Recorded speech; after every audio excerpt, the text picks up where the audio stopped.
Film dokumenter berjudul Breaking Ranks Inside Israel Wars menampilkan pengakuan mengejutkan dari tentara Israel tentang kekejaman yang terjadi di Gaza. Tentara merasa malu telah terlibat dalam aksi yang mereka sebut sebagai genosida. Sementara lainnya secara terbuka menggambarkan kebrutalan operasi militer. Kesaksian mereka mengungkap penggunaan tameng manusia, serangan tanpa pandang bulu, penghancuran massal permukiman, hingga manipulasi bantuan kemanusiaan sebagai senjata perang. Seorang prajurit bernama Eli mengatakan, situasi di Gaza seperti kiamat zombie, panas, berdebu, penuh bau busuk, anjing-anjing memakan jasad manusia. Sementara Mayor Neta Kaspin mengungkap nasihat agar pasukan Israel membalas dendam pada seluruh warga Gaza sebagai pembalasan atas serangan Hamas pada 7 Oktober 2023 lalu. Pasukan Pertahanan Israel IDF melancarkan operasi militer pada 10 November di wilayah Lebanon Selatan. Operasi itu dilakukan oleh Brigade 769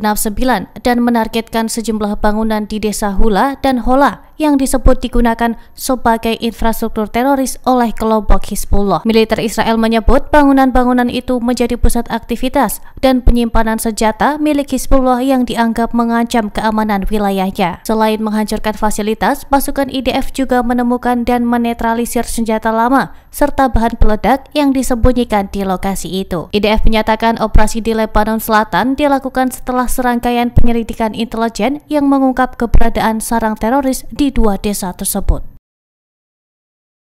Kelompok Taliban Pakistan mengklaim bertanggung jawab atas serangan bom bunuh diri di Kompleks Pengadilan Distrik Islamabad Selasa 11 November yang menewaskan 12 orang dan melukai 27 lainnya. Ledakan besar terjadi di dekat kendaraan polisi yang berjaga, memicu kepanikan warga dan aparat. Kelompok Taliban Pakistan menyebut serangan itu ditujukan kepada hakim, pengacara, dan pejabat yang dianggap menolak penerapan hukum versi mereka. Kelompok itu juga mengancam akan melancarkan lebih banyak serangan hingga aturan tersebut diterapkan di seluruh Pakistan. Sejumlah saksi mata menggambarkan suasana mencekam di lokasi dengan kendaraan terbakar dan korban bergelimpangan di gerbang pengadilan. Pasukan paramiliter langsung menutup area kejadian untuk mencegah ledakan lanjutan. Serangan ini menjadi yang paling mematikan di ibu kota Pakistan dalam beberapa tahun terakhir. Rencana damai Presiden Amerika Serikat untuk mengakhiri perang di Gaza diprediksi akan gagal. Dengan indikasi wilayah itu akan terbelah dua antara area yang dikuasai Israel dan bagian lain di bawah Hamas. 6 pejabat Eropa yang mengetahui langsung pembahasan itu menyebutkan upaya implementasi saat ini terhenti dan rekonstruksi kemungkinan hanya akan dilakukan di wilayah kendali Israel. Tahapan kejahatan berikutnya semestinya mencakup penarikan pasukan Israel, pembentukan otoritas transisi, penempatan pasukan keamanan multinasional, dan dimulainya rekonstruksi. Namun tanpa jadwal dan mekanisme yang jelas, rencana itu belum berjalan. Hamas sendiri menolak pelucutan senjata, sementara Israel menolak keterlibatan otoritas Palestina, dan belum ada kepastian mengenai pasukan multinasional. Menurut 18 sumber diplomatik, tanpa dorongan kuat dari Amerika, batas garis kuning yang disepakati berpotensi menjadi perbatasan permanen Gaza.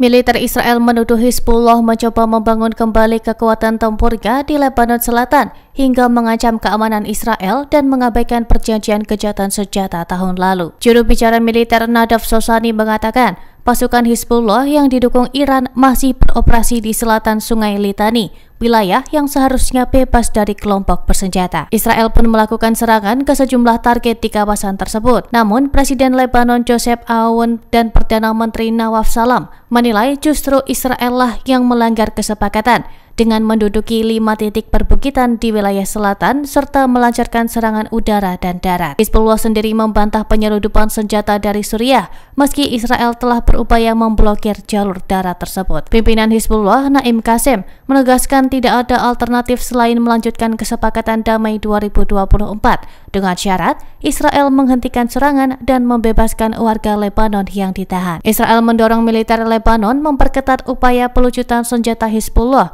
bahkan dengan menggeledah rumah warga. Namun militer menolak langkah itu karena khawatir memicu konflik internal, meski optimis dapat menuntaskan misi pelucutan senjata sebelum akhir 2025. Download Tribun X sekarang, menghadirkan lokal menjadi Indonesia.